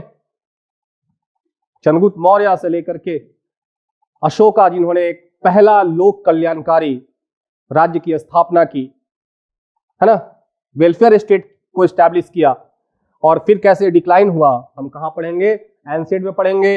इनकी पॉलिसीज के बारे में, इनके जो एडमिनिस्ट्रेटिव पॉलिसीज रही हैं, इनका आर्ट एंड आर्किटेक्चर है, इनका जो लिटरेचर है, इन सब के बारे में हम कहां पढ़ने वाले हैं? मौर्यन एम्पायर के बाद अंदर पढ़ेंगे। और फिर पोस्ट मौर्यन एम्पायर के डिक्लाइनेशन के बाद कौन सी एक पॉलिटिकल वैक्यूम क्रिएट हो गई, और उसके बाद जो है अलग अलग छोटी छोटी डायनेस्टीज अलग अलग समय में आती गई, जिसमें हम कुषाण के बारे में स्पेशली पढ़ेंगे क्योंकि ये बहुत बड़ा और बहुत इंपॉर्टेंट चैप्टर है कुषाण। तो वहां पे हम पोस्ट मॉडर्न डायनेस्टी में पढ़ेंगे। फिर आएगा एक बहुत बड़ा दौर गुप्ता का। विक्रमादित्य का नाम आपने सुना होगा, जिसको चंद्रगुप्त द्वितीय कहते हैं, या फिर समुद्रगुप्त के बारे में आपने सुना होगा, जिनको भारत का नेपोलियन भी कहा जाता है, क्योंकि पहले ऐसे शासक थे, पहले रूलर थे जिन्होंने साउथ इंडिया को जीता। तो ये गुप्ता डायनेस्टी, इसके बारे में हम, ये भी बिहार की धरती से ही पैदा हुआ, तो ये बिहार हिस्ट्री का भी एक बहुत बड़ा पार्ट है। तो गुप्ता के बारे में और पोस्ट गुप्ता के बारे में, हम पोस्ट गुप्ता डायनेस्टी के बारे में भी यहाँ पे पढ़ेंगे। फिर हम आते हैं साउथ इंडिया में। साउथ इंडिया में हम संगम वंश के बारे में पढ़ने वाले हैं। चोला, जो आप आज के समय में पंचायती राज सिस्टम देखते हैं, तो चोला एम्पायर के समय में ही पंचायती राज सिस्टम था, उसका एक फॉर्म जरूर था उसका। ठीक है, तो चोला डायनेस्टी के बारे में अभी मूवी भी आई है, आपने देखा होगा, PS1 PS2 ऐश्वर्या राय इसमें। ये चोला डायनेस्टी के बारे में है ना। तो जाइए देखिए, बहुत अच्छी मूवी है, हिस्टोरिकल मूवी है, बहुत शानदार मूवी है। तो इसको देख लीजिए, आप एग्जाम के बाद देख सकते हैं, एग्जाम पे फोकस कर लीजिए आप लोग। तो हम लोग यहाँ पे चोला एम्पायर के बारे में पढ़ेंगे। फिर उसी में आप PS1 PS2 देखेंगे, उसी में राष्ट्रकूटा के बारे में, राष्ट्रकूटास के बारे में भी आप, और पल्लवास के बारे में भी आपको सुनने को मिलेगा। तो पल्लव डायनेस्टी और राष्ट्रकूटास के बारे में भी यहाँ पे हम पढ़ने वाले हैं। कहाँ पे? इस एंशिएंट पीरियड में। फिर हम देखेंगे अलग अलग डायनेस्टीज की अलग अलग आर्किटेक्चर्स के बारे में, लिटरेचर्स के बारे में, कालिदास के बारे में, कालिदास की बुक्स के बारे में हम पढ़ेंगे, है ना। फिर आएगा दौर हमारा, जो मगध का एक रोल था, वो रोल खत्म सा हो जाता है, मगध की जो इंपॉर्टेंस है खत्म हो जाएगी। वो रोल कहाँ शिफ्ट हो जाएगा? वो शिफ्ट हो जाएगा कन्नौज। और कन्नौज का रूलर हर्षवर्धन के आने के बाद कन्नौज की इंपॉर्टेंस बढ़ जाएगी। इसी कन्नौज को लेकर के त्रिपक्षीय संघर्ष, ट्राइपर्टाइट स्ट्रगल कहा जाता है, जिसमें पालाज और राष्ट्रकूटाज और गुर्जर प्रतिहार, ये तीनों आपस में लड़ रहे थे इस कन्नौज के पर कब्जा करने के लिए। तो इस हर्षवर्धन के बारे में भी हम कहाँ पढ़ेंगे? एंशिएंट हिस्ट्री में भी। और ये सब के सब हम एमसीक्यूज के थ्रू सॉल्व करने वाले हैं। एमसीक्यूज सिर्फ ऐसा नहीं होगा कि एमसीक्यूज के क्वेश्चन आ गए और बताओ भाई कौन सा सही है, नहीं। उस एमसीक्यूज को सॉल्व करने के दौरान बहुत सारे कॉन्सेप्ट हम डील करेंगे, बहुत सारे कॉन्सेप्ट जब पढ़ेंगे तो उस क्वेश्चन को तो सॉल्व करेंगे ही, बहुत सारे अदर क्वेश्चंस भी हमारे सामने निकल के आते हैं।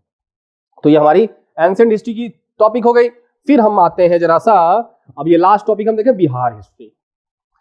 बिहार की हिस्ट्री में क्या पढ़ने वाले हैं? बिहार की हिस्ट्री में हम पढ़ेंगे, we are going to learn this chapters, that is sources of history.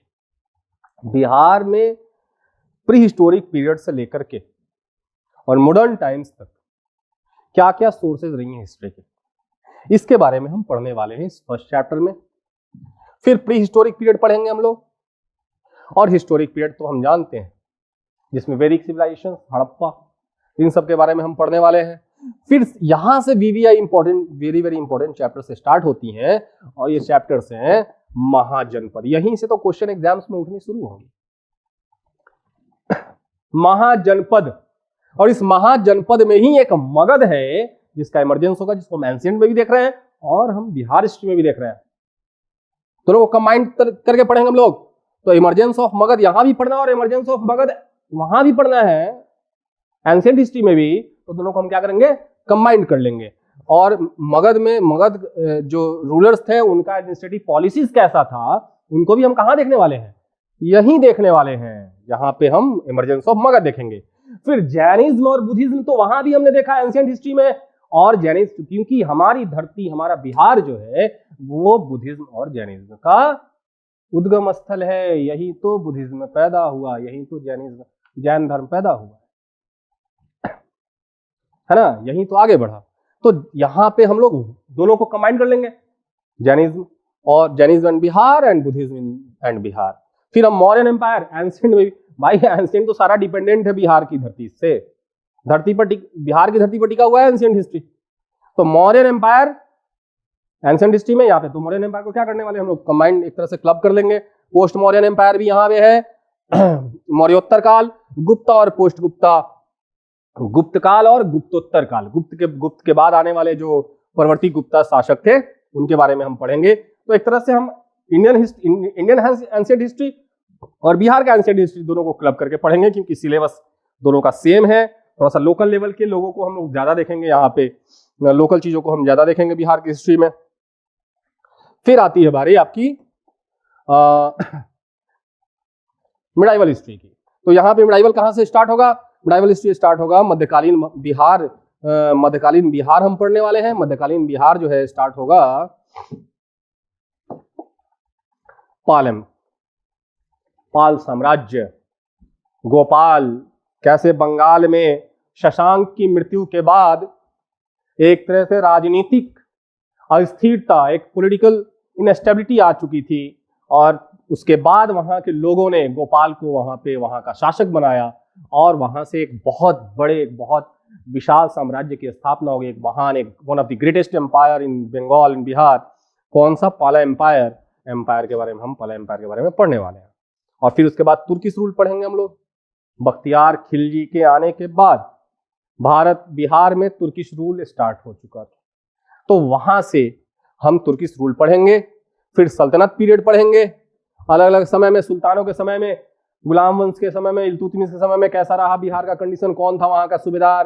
फिर खिलजी के वंश में, तुगलक के टाइम में ही बिहार का नाम बिहार पड़ा, है ना। फिर लोकल किंगडम्स पढ़ेंगे हम लोग, लोकल किंगडम्स, जैसे एक बहुत फेमस किंगडम है कर्नाट वंश, या चेरो, या उज्जैनिया, ये सब लोकल किंगडम्स वहां की थी। इन किंगडम्स के बारे में हम वहां पे पढ़ेंगे एमसीक्यूज की हेल्प से। फिर अफगान रूल देखेंगे। बिहार तो मुगलों के खिलाफ अफगानों का केंद्र रहा, है ना। मुगलों के खिलाफ जितने भी कैंपेन हुए उसका सेंटर कहां रहा, बिहार रहा। अफगान रूल हम देखेंगे। शेर शाह सूरी के बारे में देखेंगे। शेर शाह सूरी ने पटना को फिर से बसाया, कैसे अपने उनकी जो राजनीतिक सुधार, उनकी जो प्रशासनिक सुधार, उनकी जो एडमिनिस्ट्रेटिव जो रिफॉर्म्स थी, उसकी धरती कौन सी रही, वो बिहारी तो रहा, ठीक है। फिर हम देखेंगे मुगल रूल के बारे में, बिहार में कैसे मुगल रूल रहा, बिहार में कैसे एडमिनिस्ट्रेटिव पॉलिसीज इंप्लीमेंट की गई मुगलों द्वारा, कौन कौन से सूबेदार रहे, अलग अलग सूबेदारों ने कौन कौन सी पॉलिसीज इंप्लीमेंट की, इनके बारे में हम कहां पढ़ने वाले हैं, मिडाइवल हिस्ट्री के बारे में पढ़ने वाले हैं। और फिर मुगलों के बाद आएगा मॉडर्न बिहार, और यही तो भाई साहब मॉडर्न हिस्ट्री के आपके टोटल बिहार के जो क्वेश्चन पूछे जाते हैं उसके मैक्सिमम क्वेश्चन कहां से पूछे जाते हैं, मॉडर्न बिहार से पूछे जाते हैं। तो मॉडर्न इंडिया जब पढ़ेंगे तो इंडिया के लेवल की हीरोज के बारे में पढ़ेंगे हम लोग, फ्रीडम स्ट्रगलर्स के बारे में पढ़ेंगे, गांधी के बारे में पढ़ेंगे, जवाहरलाल नेहरू के बारे में पढ़ेंगे, वल्लभ भाई पटेल के बारे में पढ़ेंगे। लेकिन जब बिहार के मॉडर्न हिस्ट्री में आते हैं तो लोकल लीडर्स कौन थे, कृष्ण सिंह, मजहरुल हक, राजेंद्र प्रसाद इंडिया के लेवल के भी थे और हमारे बिहार के भी नेता रहे, अनुग्रह नारायण सिंह, है ना। इनके बारे में हम कहां पढ़ने वाले हैं, तो पहले तो हम पढ़ेंगे यूरोपियंस इन बिहार, जैसे advent of Europeans in India में कैसे यूरोपियंस आते हैं, वैसे ही बिहार में कैसे इनकी एंट्री होती है, कब एंट्री होती है, कौन कौन से लोग आए, कहां कहां उन्होंने अपनी फैक्ट्रीज एस्टैब्लिश की, ये सब हम कहां पढ़ेंगे, यूरोपियंस इन बिहार में। और फिर अलग अलग यूरोपियंस तो आए एट लास्ट, कौन टिका, ब्रिटिशर्स, बाकी सबकी तो बोरिया बिस्तर बंध गई। तो ब्रिटिशर्स कैसे बिहार में अपनी पॉलिसीज को इंप्लीमेंट करने वाले हैं, कैसे यहाँ पे रूल करेंगे, तो बिहार एंड द ब्रिटिश में पढ़ेंगे। और फिर हम देखेंगे revolt of 1857, revolt of 1857, Bihar के लोकल लीडर्स के, लोकल हीरोज के बारे में हम देखेंगे। फिर हम देखेंगे अदर रिवोल्ट्स जो बिहार में रिवोल्ट्स हुए हैं, मुंडा विद्रोह, Munda revolt, Santhal revolt, indigo revolt, Champaran Satyagraha, ये सब हम कहां देखने वाले हैं, इसमें अदर रिवोल्ट्स में। और फिर हम देखेंगे फ्रीडम स्ट्रगल, देखेंगे कि अगर non cooperation movement India level पे रन कर रहा था तो बिहार के लेवल पे कौन रन कर रहा था, कौन थे वहां के हीरो, कौन कौन से लीडर्स थे, किन किन लोगों ने फाइट किया है, कौन कौन से डिस्ट्रिक्ट में, मुजफ्फरपुर से कौन था, चंपारण से कौन था, पटना से कौन लीड कर रहा था नॉन कॉपरेशन मूवमेंट, है ना। सिविल डिसोबीडियंस मूवमेंट अगर चल रहा था, असहयोग आंदोलन चल रही थी, तो असहयोग आंदोलन तो असहयोग आंदोलन के दौरान लोकल लीडर्स कौन थे। क्विट इंडिया मूवमेंट के समय में जैसे सचिवालय कांड हुआ, यहाँ पे हमारे जो स्टूडेंट्स हैं, 9th 10th के स्टूडेंट्स थे, उन्होंने झंडा फहराने के क्रम में वो मारे गए। तो उन लोकल लीडर्स के बारे में, हीरोज के बारे में हम पढ़ना है। तो इंडिया लेवल पे हम क्विट इंडिया मूवमेंट पढ़ेंगे, बिहार के लेवल पे भी क्विट इंडिया मूवमेंट पढ़ेंगे, ठीक है ना। वो कहां पढ़ेंगे, फ्रीडम स्ट्रगल इन बिहार और इंडिपेंडेंस, बिहार आफ्टर इंडिपेंडेंस, थोड़ी बहुत पॉलिटिकल सिचुएशन कैसी रही बिहार के इंडिपेंडेंस के बाद, कौन कौन से लोग आए, कौन कौन सी पार्टीज, कांग्रेस के बाद, कांग्रेस तो बहुत लंबे दौर तक रूल करता रहा, लेकिन उसके बाद नॉन कांग्रेसी गवर्नमेंट कौन से स्टैब्लिश हुई, कौन से चीफ मिनिस्टर्स रहे, इसका एक हम लोग लिस्ट देखेंगे कौन से चैप्टर में, बिहार एंड इंडिपेंडेंस। तो ये आपने टोटल जो है हिस्ट्री का एक सिलेबस देखा, चैप्टर वाइज देखा। ये आपको जो है आपके Telegram channel, level of BPSC का जो टेलीग्राम चैनल है उस पर मिल जाएंगी। आप टेलीग्राम चैनल ज्वाइन करें और मैक्सिमम लोगों तक टेलीग्राम चैनल को पहुंचाएं भी। वहां पे जितनी भी यहाँ पे एमसीक्यूज हम सॉल्व करेंगे वो सब आपको टेलीग्राम चैनल में पीडीएफ के फॉर्म में मिल जाएंगी। आप रेगुलर लेक्चर्स देखें, हर सब्जेक्ट की लेक्चर्स देखें। पहले मैं हिस्ट्री की लेक्चर लेके आ रहा हूँ, फिर धीरे धीरे सारे सब्जेक्ट्स के लेक्चर आने शुरू हो जाएंगे। और सिर्फ यहाँ लेक्चर ही नहीं देखें, जो क्वेश्चंस आपको प्रोवाइड किए जा रहे हैं उनके रिविजन भी करें, क्योंकि यही क्वेश्चन एग्जाम में आएंगे। हम बदलते हुए पैटर्न के साथ, बदलते हुए तरीकों से हम क्वेश्चन आपके सामने प्रेजेंट करने जा रहे हैं। और आप, मुझे विश्वास है कि जब आप एग्जाम देकर निकलेंगे तो आप कहेंगे कि क्या कमाल हमने लेक्चर सीरीज ज्वाइन किया था। और ये फ्री इनिशिएटिव है, इसके कोई, ये एक निस्वार्थ हमारी तरफ से एक कोशिश है कि आपको आपके मंजिल तक हम पहुंचा दें। तो हमारा कहीं कोई इसमें छुपा हुआ इंटेंशन नहीं है, हम पूरी तरह से निस्वार्थ ये कोर्स लॉन्च कर रहे हैं आपके लिए। होपफुली आप हमारा सपोर्ट करेंगे, ज़्यादा से ज़्यादा हमारे जो बिहार और यूपी के जो बच्चे हैं, बहुत बहुत बहुत संख्या में, बहुत नंबर्स में जाते हैं एग्जाम देने, वो ज़्यादा से ज़्यादा इस वीडियो को देखें, लाइक करें, सब्सक्राइब करें और शेयर करें। Okay, thank you so much. मिलते हैं हम लोग अगले लेक्चर में। कल अगला लेक्चर आपका पहला चैप्टर आएगा, एडवेंट ऑफ यूरोपियंस। उसके लिए तैयार रहें और टेलीग्राम चैनल जरूर ज्वाइन कर लें। थैंक यू सो मच आज के लिए।